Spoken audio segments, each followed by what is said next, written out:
চায়ের সাথে এক নিমেষেই শেষ হয়ে যাবে দারুণ মজাদার এই নাস্তাটি। প্রিয় দর্শক, আসসালামু আলাইকুম। আজকে আপনাদেরকে খুবই কম সময়ে তৈরি করে নেওয়া যায় ভীষণ মজাদার একটি নাস্তা তৈরি করে দেখাবো। আর এই নাস্তাটি খেতে এতটাই বেশি মজার হয় যে একবার কাউকে খাওয়ালে বারবার চেয়ে চেয়ে খাবে। একবার তৈরি করে দেখবেন, বারবার তৈরি করার রিকোয়েস্ট আপনার কাছে আসতেই থাকবে। নাস্তা তৈরি করার জন্য প্রথমে একটি বোলের মধ্যে নিয়ে নিচ্ছে 1 কাপ পরিমাণ ময়দা, হাফ চামচ পরিমাণ দিয়ে দিচ্ছি লবণ, আর 1 টেবিল চামচ পরিমাণ দিয়ে দিচ্ছি সয়াবিন তেল। এরপর সব কিছুকে ময়দার সঙ্গে খুব ভালো করে মিশিয়ে নিব। একটু সময় নিয়ে মেশাতে হবে যাতে করে পুরোটা ময়দার সঙ্গে তেলটা খুব ভালো করে মিশতে পারে। তো সময় নিয়ে সব কিছুকে ভালো করে মিশিয়ে নেওয়ার পর এখন আমি এর মধ্যে অল্প অল্প করে নর্মাল তাপমাত্রার পানি দিয়ে এটাকে মেখে নিব। অবশ্যই চেষ্টা করবেন এখানে পানি একবারে না দিয়ে এইভাবে অল্প অল্প করে দিয়ে মিশিয়ে নিতে, তাহলে ডোটি একদম পারফেক্ট হবে। তো এইভাবে অল্প অল্প করে পানি দিয়ে মেখে আমি একটি সফট টাইট ডো তৈরি করে নিব। ডোটি অনেক বেশি নরম হবে না, আবার খুব বেশি শক্তও হবে না, মিডিয়াম পর্যায়ে থাকবে। তো এইভাবে অল্প অল্প করে পানি দিয়ে মেখে আমি এরকম একটি ডো তৈরি করে নিয়েছি, দেখতেই পাচ্ছেন। এরপর আমি এই ডোটিকে ঢেকে রেস্টে রেখে দিব প্রায় 10 মিনিটের জন্য।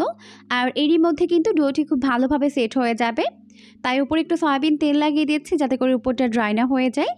এরপর ঢেকে রেখে দিচ্ছি 10 মিনিটের জন্য। এরপর চলে এসেছি পরবর্তী স্টেপে। তো এই জন্য চুলা একটা প্যান বসিয়ে দিয়েছে।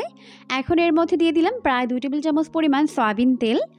এরপর আমি এর মধ্যে দিয়ে দিলাম 3 টেবিল চামচ পরিমাণ পেঁয়াজ কুচি। এখন পেঁয়াজগুলোকে প্রথমে এরকম গোল্ডেন ব্রাউন করে ভেজে নিব।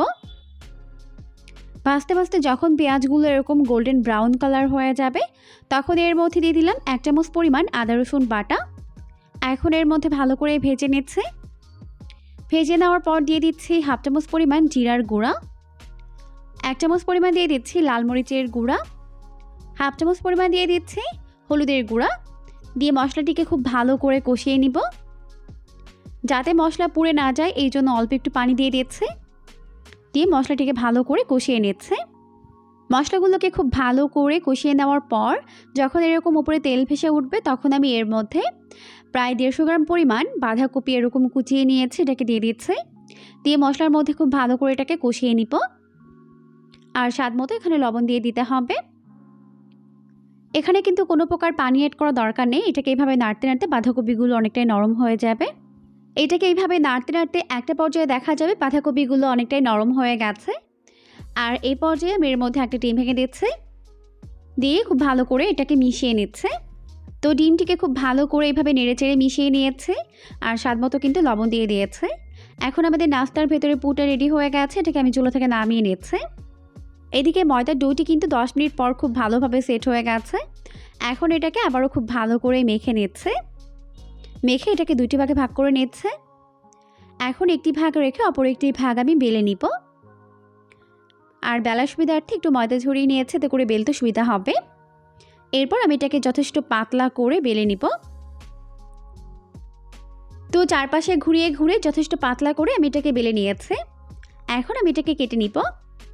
তাই আমি এখানে একটি স্টিলের গ্লাস নিয়েছি। এখন এই গ্লাসের সাহায্যে এভাবে কেটে নিচ্ছে, দেখতেই পাচ্ছেন। তো পুরো রুটি আমি সেমভাবেই কেটে নিয়েছি।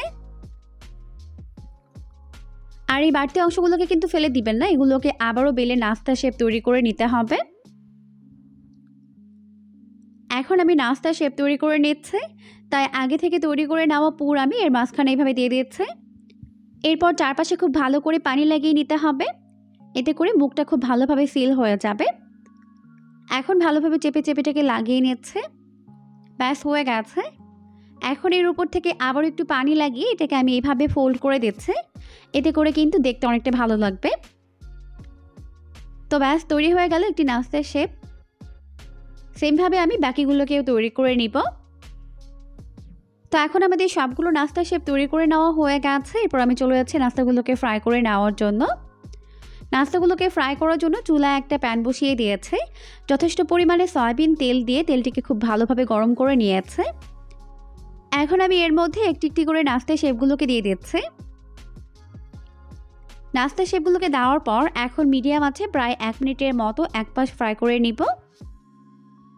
আর মিডিয়াম আঁচে ভাজার ফলে কিন্তু নাস্তাটি অনেক বেশি ক্রিস্পি হবে, তাই একটু সময় নিয়ে মিডিয়াম আঁচে ভাজতে হবে।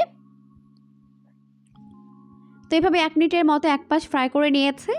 এখন উল্টে দিচ্ছি অপর পাশটিকে ফ্রাই করে নেওয়ার জন্য। তো এভাবে উল্টে পাল্টে নাস্তাগুলোকে 2 পাশে এরকম গোল্ডেন ব্রাউন করে ফ্রাই করে নিয়েছে। এখন এগুলোকে 2 পাশে এরকম গোল্ডেন ব্রাউন করে ফ্রাই করে নেওয়া হয়ে গেছে। এরপর আমি এগুলোকে তেল ছড়িয়ে তেল থেকে উঠিয়ে নিচ্ছি। আর সেমভাবে বাকি নাস্তাগুলোকেও ভেজে উঠিয়ে নিব। সবগুলো নাস্তা আমি সেমভাবেই ভেজে উঠিয়ে নিয়েছি। দেখতেই পাচ্ছেন লুকটা কত বেশি আমি হয়েছে। সকাল কিংবা বিকেলের চায়ের সাথে এক নিমেষেই শেষ হয়ে যাবে দারুণ মজাদার এই নাস্তাটি। খেতে দুর্দান্ত মজার হয়েছে। অবশ্যই বাসায় ট্রাই করবেন, দেখবেন পরিবারের সবাই অনেক বেশি পছন্দ করবে আর অনেক মজা করে খাবে। পরবর্তী ভিডিও দেখার আমন্ত্রণ জানিয়ে আজকের মতো বিদায় নিচ্ছি। সবাই অনেক বেশি ভালো থাকবেন। আল্লাহ হাফেজ।